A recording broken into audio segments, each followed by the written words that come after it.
Last night, a Russian man asked me how on earth Bernie Sanders, a socialist, could be running for president. Here's the answer.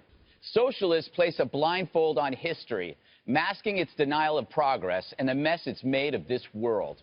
See Cuba, Argentina, Bolivia, Belize, Ecuador, El Salvador, and of course, Venezuela, a place literally full of crap since socialism made toilet paper scarce. Socialism is a doctor who knows the cure is freedom, but suffocates the patient with a pillow anyway. Sanders says it's a revolution, a modern code for, quote, something people don't want. So it must be forced on them. It's one step shy of radical Islam, rejecting innovation for medieval failure. Look, it's hard enough to craft policies for the unknown, whether it's terror or war. So why are we embracing the evil of the known, like socialism?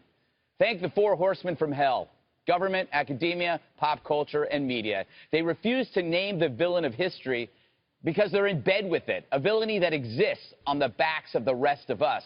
Socialism is a maggot on the marketplace because it can't create but only take through wealth confiscation made from your exhausted flesh. Socialism is theft because it cannot make money. It thwarts ingenuity because it cannot generate incentive, and it kills growth because it crushes opportunity. Sure, Sanders seems like a really nice guy, but a vote for him isn't a vote for a kind man, but a cruel doctrine that sticks to the planet's shoe like toilet paper from the world's worst restroom. Juan, I go to you first because you got me this beautiful shirt, which I will never take off. I have Bernie all over my body. Oh. I hope you recover. Are you feeling the burn? I feel, yes, literally, figuratively, and disgustingly. Juan. There's an ointment for that. Yes, doesn't work for me. Juan, isn't it a fact that you can only love socialism as long as you don't live under it, which is why someone like Sean Penn could idolize Hugo Chavez in Venezuela but live in Malibu? Well, I think, obviously, if you use that example, yes. But you know the one that Bernie likes? What? The Scandinavian country. Of course, Scandinavia. Yeah. It's not even socialism, my friend. Okay, well, I'm just saying, those kinds of... It's a highly taxed hammock. Yes, in Scandinavia, that's the big difference.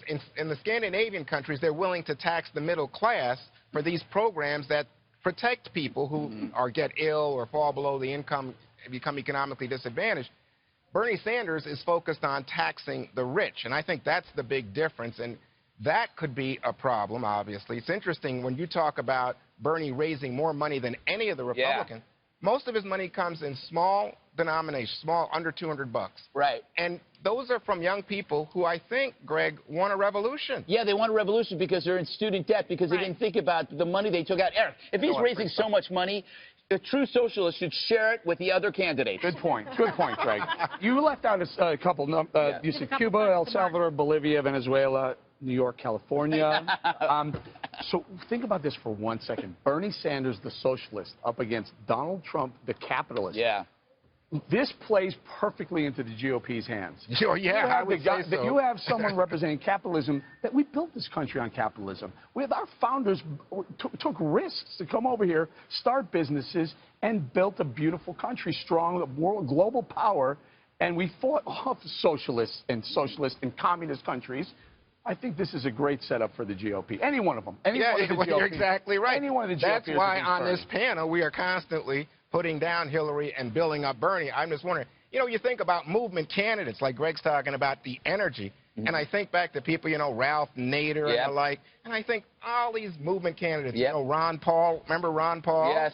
Ross Perot, Jesse Jackson, George Wallace, I think they come and go, but they don't stay. I'd say Bernie is definitely a movement candidate.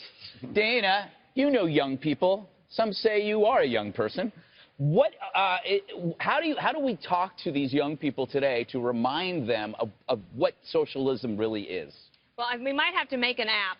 Yes. The guy that asked you the question last time, we were at the Villages, and we took Q&A at the end of our event, and he was an immigrant who had come to America. He was fortunate to come during the Cold War, and his question to you was, how could this possibly happen? How could, in America, people forget what it was like? Yeah. And history is doomed to repeat itself. Yeah. So it is incumbent upon all of us who studied it and to be able to pass on the information. And I think you have to be specific with examples, and you actually might have to get social media involved to show. Socialist media. That's what I call it, socialist media. But the problem is there's a fresh new crop coming in American universities across this country with liberal professors indoctrinating those with eager minds and lots of student debt, and they think it's very exciting to embrace this idea.